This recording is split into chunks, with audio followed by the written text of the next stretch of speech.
Welcome to Laity Square, a podcast exploring the intersection of faith, culture, and politics through the eyes of a lay Canadian Christian. I'm your host, Ramon Jimenez. This is our main news roundup, and we'll analyze the COVID-19 vaccine ramp-up in Canada and Epicurious' ban on beef.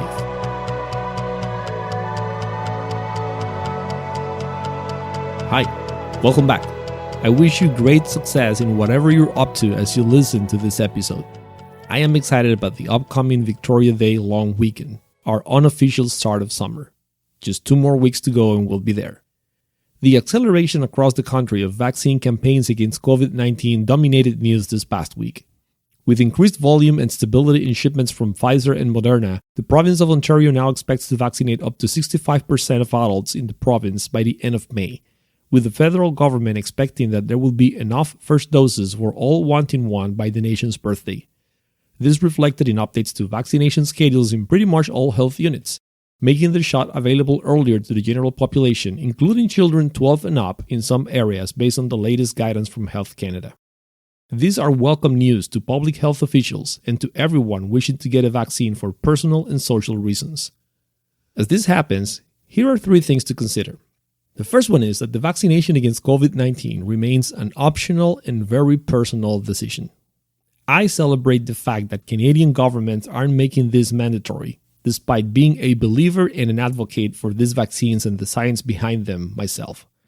The decision must remain personal, and it isn't simply a matter of knowledge or education. There are several perfectly acceptable reasons why people may hesitate to get vaccinated. As usual, empathy, careful listening, and actually understanding what is at the root of a person's hesitation will go further than just assuming that your reluctant friend or relative needs more information. Second, there's no doubt that there will be tension between this personal aspect and the broader social implications. In fact, etiquette experts and academics are already shaping a vaccine etiquette around what is appropriate to ask and how to answer questions on this delicate topic. And people will have questions, especially as workers return to workplaces and social gatherings resume, hopefully later this year. If I walk into a meeting room or an indoor dinner and many people around me aren't wearing masks, am I allowed to ask if they're all vaccinated? Are they expected to answer? I'm sure you can come up with strong reasons for and against each possible answer here.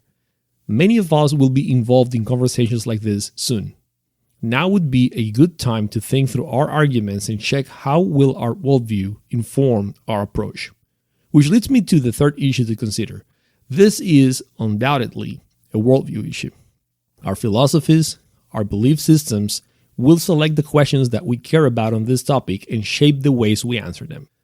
From a Christian perspective, I can recommend an article by Dr. Albert Mohler titled Vaccines and the Christian Worldview: Principles for Christian Thinking in the Context of COVID. You can read it on his website, albertmohler.com. I'll link to the article from this episode's transcript on laitysquare.org. Dr. Mohler wrote this article in December 2020, but I think it's timely now as we become closer to making a personal decision on the vaccine in Canada. He offers 7 points to consider, including the theological arguments for medicine, ethical concerns on the use of fetal cell lines in vaccine research, the role of government, and common good and priority access concerns. Here's where I stand on this. I intend to get the vaccine as soon as it is available to me. I understand and respect that not everyone will do so, and it's not my place to question, chastise, or ridicule those who disagree with me. I would only suggest very humbly that everyone would carefully think, consider, and justify their reasons on this topic. Speaking of topics, other relatively recent news that caught my attention was the decision by famed food site Epicurious to stop publishing new beef recipes and to no longer promote beef in featured articles, newsletters, and their social media out of environmental concerns. In the blog post explaining the new policy, Epicurious editors explained that what we cook and how we cook it is a powerful action that anybody can take to fight climate change. They also said that this would allow them to focus their recipes on more climate-friendly foods. The company's official stance is that people should consider reducing their beef intake, not necessarily eliminating it altogether. However, the internet has erupted with a wide range of opinions on this, from "it makes no sense" to "it's not enough." I find this fascinating. There are many reasons to adjust your diet: health, budget, religion. To bring climate change into it is very interesting, though of course not at all new. If you've been following the evolution of plant-based meat substitutes, you'll know that beef has a reputation for being greenhouse and water intensive. With no intent to discredit them, I find the greenhouse gas numbers tricky to parse. Epicurious quotes a 2013 United Nations report that states 15% of global greenhouse emissions come from livestock, with 61% of it traceable to beef. This would seem to imply that beef, its production, is directly responsible for 10% of all global greenhouse gas emissions. Another article on the site, quoting climate journalist Mary Anais Hegler, states that beef is responsible for about a third of greenhouse gases in the American diet. But other sources claim that the carbon sequestering benefits of grass-fed cows' feeding fields isn't properly factored here. This is typical of the climate change debate. There is science on both sides of the argument, or at least claims to it. It's a very polarized and politicized topic. What I really find interesting here is what this tells me, yet again, about worldviews. Every significant decision we make stems from our worldview. And to be very clear, this announcement is all about climate change. Again, this could have been about health or the economy or reasons of conscience, but it's none of that. Announcing the measure, the site said, our shift is solely about sustainability, about not giving airtime to one of the world's worst climate offenders. This is beef. The second thing is that we will inevitably want to speak about our worldviews. Epicurious has a large platform with close to 800,000 followers on Instagram alone and an estimated 5 million pages served every month. And they don't have a track record of socially minded announcements and changes. They're not climate activists. To be sure, there's no dearth of climate strikers and lobbyists and fans. What's remarkable here is, who is this coming from? Either they saw really good business on this, say from sponsorships by plant-based meat substitute companies, or they truly believe this matters. And I think it's both. I wouldn't rule out their conviction at all. The site actually started down this path in 2019, carefully measuring traffic to beef alternative recipes like vegan burgers all along. They simply decided to announce it now. This is what we do with our worldviews. We seek to share them.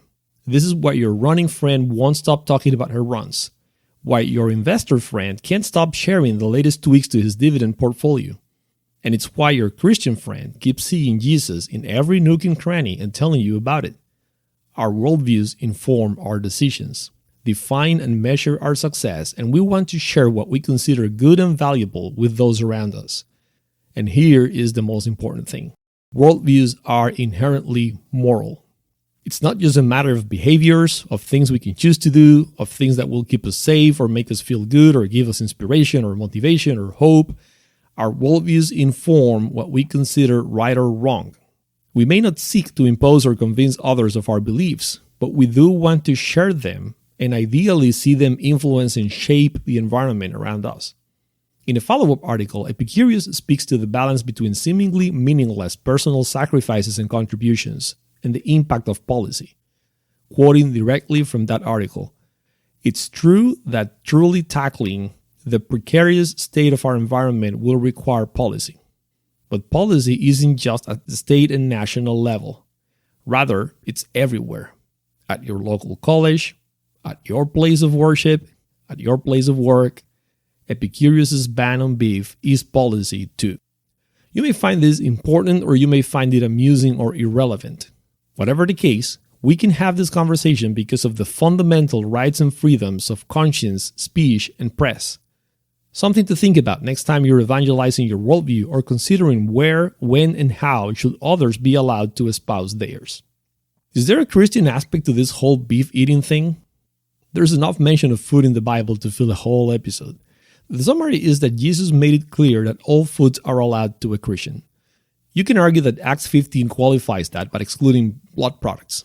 But in any case, the standing doctrine on this comes from Paul, who makes it clear in Romans 14 and 1 Corinthians 8 that these are matters of conscience, things deeply and personally held, and not to be used to accuse someone or to minimize their faith. Now, it is true that in Eden, Adam and Eve had a plant-based diet. Animals were added in God's covenant with Noah after the flood. Some Christians understand this to mean that a plant-based diet is closer to the original design of God's perfect plan. It's an interesting idea, but it remains a matter of personal conscience, not a doctrinal mandate. Beyond this, there's the broader matter of how we relate to nature, and more specifically, how do we think about climate change. In episode 17, titled Naturally, I elaborate a bit more on these topics. As for this episode, no food pun intended, but let's keep it short and sweet. Your worldview influences everything, even your diet, even if you get or skip a vaccine. Keep refining it, keep deepening it, keep working hard on respectfully and persuasively conveying it in your public square, and on respectfully and empathetically listening to those of others. You can count me in on that. Stay safe. I'll talk to you soon. Thanks for listening. If you haven't subscribed, Laity Square is on Apple, Google, and Spotify. Closed caption episodes are available on YouTube and Instagram TV. Join the conversation by following Laity Square on Twitter or Instagram and share me your feedback, questions, or topic suggestions.